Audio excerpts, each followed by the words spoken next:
Tottenham Hotspur taking on at Manchester United. It finished Spurs 1, United 1. Craig Burley, Steve Nicol and Frank Leboeuf here to reflect on that game. Craig, let's start with you. 1-1 fair? Well, I think United did deserve something out of the game, the way they played. No surprise that Tottenham were playing deep. That's what he did before the lockdown. That's what he'll continue to do.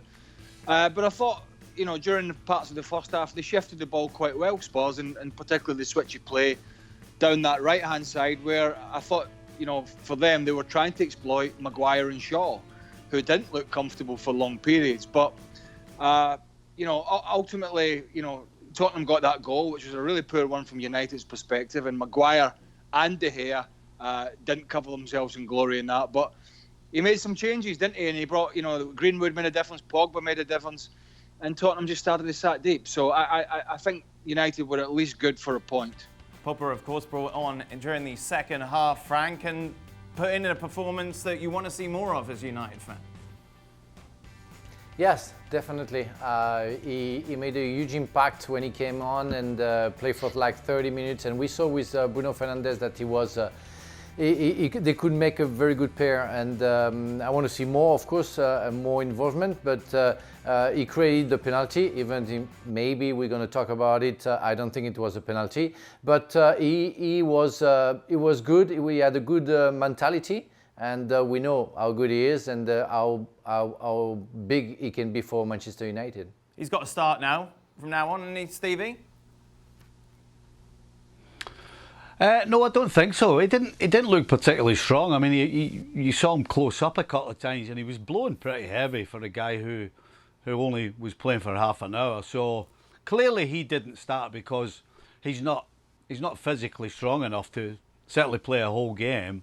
And so Solskjaer decided to bring him on for a half hour, which is actually better for him. It makes him look good. Clearly the opposition were running out of steam. And when you can bring on somebody with his ability, then that's good for everybody. It makes him look good. And of course, it gives the team a lift. I'd have to say on the other hand though, Tottenham, if Mourinho's going to play this way all the time, which it certainly looks like, he's going to have to find a playmaker. Because he doesn't have one. Eric Lamela, as much as he had the ball, he can't pick a pass. I don't know whether he sees a pass, but even if he does, he can't pick it, and he kept giving it away. And Harry Kane must be thinking, oh my goodness, whether he's 100% sharp fit physically or not, he must be thinking, wow, are we actually going to do this game in, game out? Because if they do, he's going to have a tough old time getting some goals. Craig, just a final word on Pogba. Do you agree with Stevie that he isn't necessarily a shoo-in in the starting 11 for the next game? I thought he had some good touches when he came on. Won the penalty, obviously. Yeah, there was a great half volley over the top for Rashford, I think it was as well. It was a fantastic ball. Not that we should be surprised by that. Look, I get what Stevie's saying, but here's the problem. The only way he's going to get up to speed is by playing games, and the games are going to be running out very, very quickly because of the period they're going to have to be played in. So, yeah, he's probably not going to play in the majority, particularly not like 2 or 3 in a row for all the reasons that Stevie mentioned. But I think he's going to have to try and get him in at some point. If we really want to talk about a player who's unfit and I think looked worse, was Harry Kane. Now, I do agree. I think, Stevie's absolutely right. And we said this before the lockdown. If Tottenham want to get Harry Kane out, then they're just going to keep playing the way they're playing because he's going to get fed up. But he also doesn't look anywhere near fit. Now, we know we had that big long layoff prior to this pandemic and all the talk about would he lead the line for England and so forth. He just looks a million miles off being fully fit. And that's going to make the problem even worse because when you're up there on your own and when your team are playing so deep, then generally it's a long ball over the top that's going to get you out. And he's just not fit enough to get onto those long balls at the moment. So a couple of key players for both sides. Really, a couple of their talisman not quite up to speed, but I thought Pogba looked very, very good, obviously, when he came on. Stevie, after the game, Mourinho said no penalty for either of them. Do you agree with him? I agree with the second one that VAR overturned. The first one is 100% a penalty kick. Eric Dier gets done one-on-one with Pogba. He ends up on the wrong side of him. Initially, he tries to put his arms across Pogba and lean into him, and then gets his legs tangled up with Pogba, and down goes Pogba. As a defender, when you get on the wrong side, it's your responsibility not to get tangled up with your opponent, particularly in the penalty box. And so I don't know what Mourinho's crying about. He just seems to cry for the sake of it these days. It is 100% a penalty, and if you saw Eric Dier's face when the ref gave it, that told you all you needed to know. 100% a penalty, Frank? No, for me there isn't a penalty. For that reason, we all consider that yeah, but let me finish. Let me finish. If you consider that if Pogba put his left leg towards Dier's leg and falls, there is a penalty, a foul from Dier. When, by experience, Pogba, because he's a very good player and he knows football, that as soon as he will touch Dier's leg, the penalty, the referee is going to give the penalty. Dier tries to grab Pogba and doesn't get it, but Pogba puts his left leg on Dier's legs. So there is no foul from Dier. And because it's an habit, because we are used to that, we say it's a penalty. Well, but it's not. When Dier I disagree with the old legs. What? I disagree with the old legs one, but you just said that Dier grabs him. So just forget the legs. Dier the fact that he grabbed him is a penalty kick. I said it's not true. I said Dier tried to grab him and couldn't get him. So there is no foul if he doesn't get it. And that's why they get tangled up. What is Dier's foul? Where is it? There's a lot of legs. There's a lot of legs in this discussion, Frank. But there's not much. I don't think there's much legs to your argument here. I have to say. Yeah, that's a fine word, but that's fine. But really check out, and I know Manchester United fans are gonna get crazy after me, but just check Pogba's left leg. He looks for Dier's legs. And falls as soon as he touches his leg. I'll tell you what, he must have eyes in the back of his head then.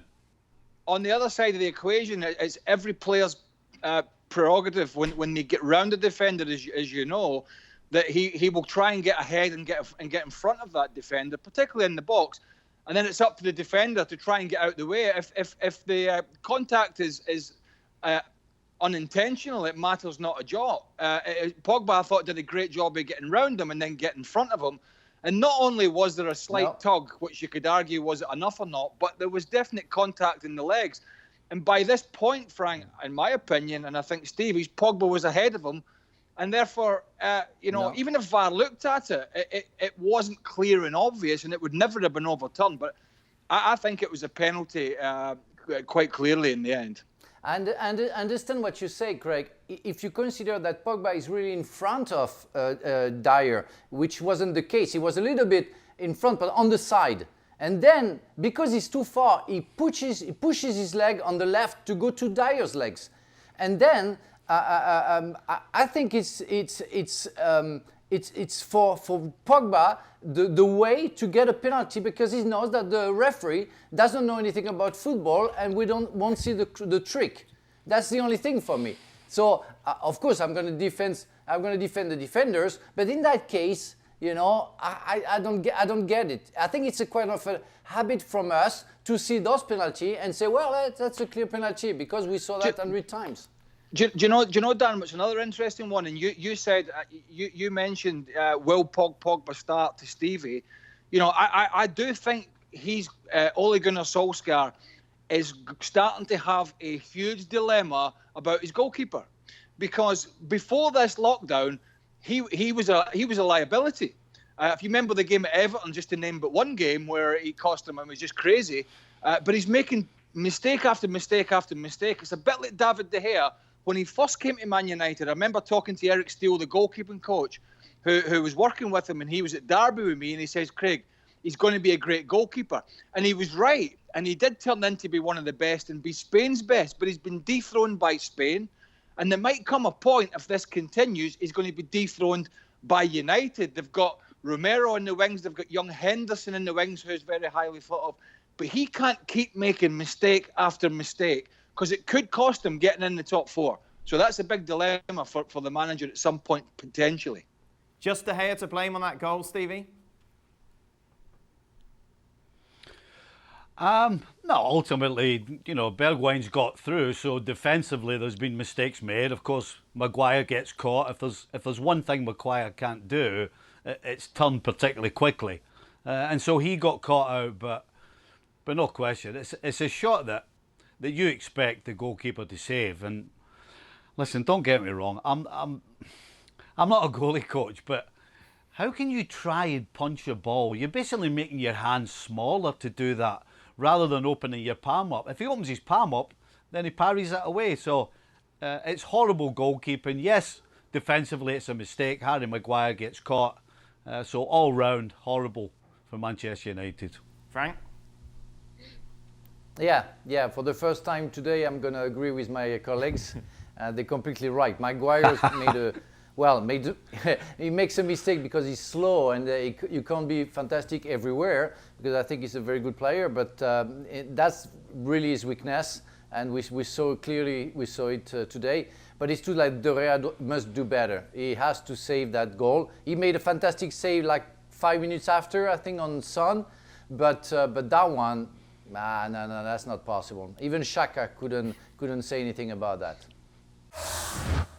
Well, thank you very much for watching ESPN on YouTube. For more sports highlights and analysis, be sure to download the ESPN app. And for live streaming, premium content, and let's not forget as well, ESPN FC 7 days a week. Subscribe to ESPN+.